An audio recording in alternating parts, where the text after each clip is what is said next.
आज हम बताएंगे आपको दिस और डेट। दिस और डेट, दिस और डेट समझेंगे। क्या समझेंगे? दिस और डेट। अभी आप लोग जिस हिसाब से आपकी उम्र है अच्छा है, सीखिए, ठीक है ना। इस उम्र में ये सब चीज़, छोटी छोटी चीज़ समझ लेना बहुत अच्छी बात है। अभी आपकी उम्र है 7 से 8 साल, मैक्सिमम 7 से 8 साल। इस उम्र में ये सब चीज़ की जानकारी होना अच्छी बात है, ठीक है ना। हिंदी जैसे आप पढ़ना सीख जाएंगे उसके बाद ये सब जरूरी है।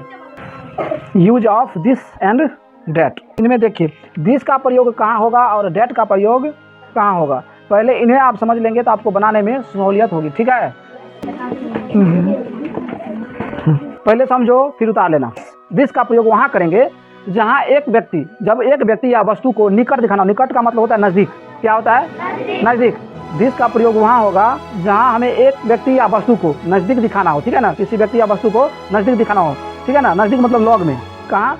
लॉग में। लॉग मतलब नज़दीक। अपना भाषा अपना लगे ना कहिए। हाँ, जब एक व्यक्ति या वस्तु को निकट दिखाना हो तब दिस का प्रयोग होता है। जैसे यह रामू है, दिस इज रामू।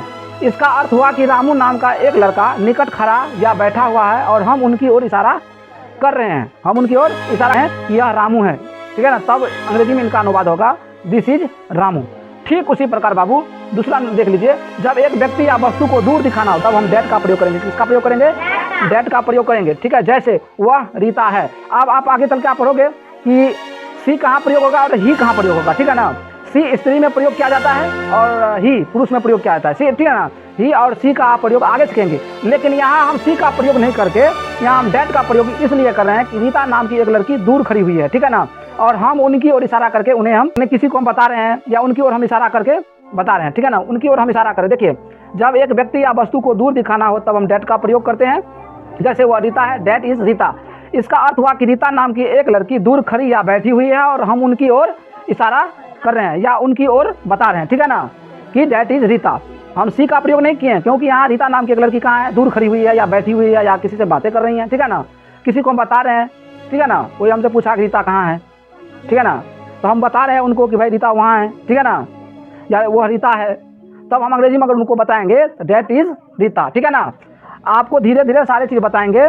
ये एक सैंपल हो गया, छोटी छोटी चीज़ है, जानकारी के लेवल का चीज़ है, ये चीज़ सब समझो, ठीक है ना। समझ गए ना? Yes sir. तो सारे बात का एक ही बात, हाँ, दिस, सारे बात का एक ही बात, दिस और डेट, ठीक है ना। THAT, that. दिस और डेट, इन दोनों का प्रयोग, दिस का प्रयोग नज़दीक में करना है, डेट का प्रयोग दूर में। जब किसी वस्तु या इंसान को अगर दूर दिखाना हो तो डेट का प्रयोग करेंगे और नज़दीक दिखाना हो तो दिस का प्रयोग करेंगे। समझ गए बाबू?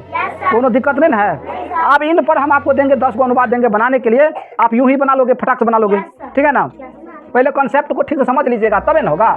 तो जब एक व्यक्ति या वस्तु को निकट दिखाना हो तब हम दिस का प्रयोग करेंगे, ठीक है ना। जिस तरह से यहाँ हमने करके दिखा दिया आपको। इसका नज़दीक में एक व्यक्ति या वस्तु दूर खड़ा हो या बैठा हो या बातें कर रहा हो तब वहाँ हम डेट का प्रयोग करेंगे। जिस तरह से हमने यहाँ पर किया, इसका अर्थ हुआ कि रीता नाम की लड़की दूर खड़ी हुई है, हम उनकी ओर बातें करके इशारा कर रहे हैं या कोई चीज़, ठीक है ना। तो समझ गए, दिस का प्रयोग नज़दीक में और डेट का प्रयोग दूर में। ओके, कोई प्रॉब्लम नहीं है ना। अब इनको आप उतार के याद कर लेना बस, और उनके बाद उतार लोगे, मुझे बताओ, हम 10 को देंगे आपको बनाने के लिए। चलो उतारो।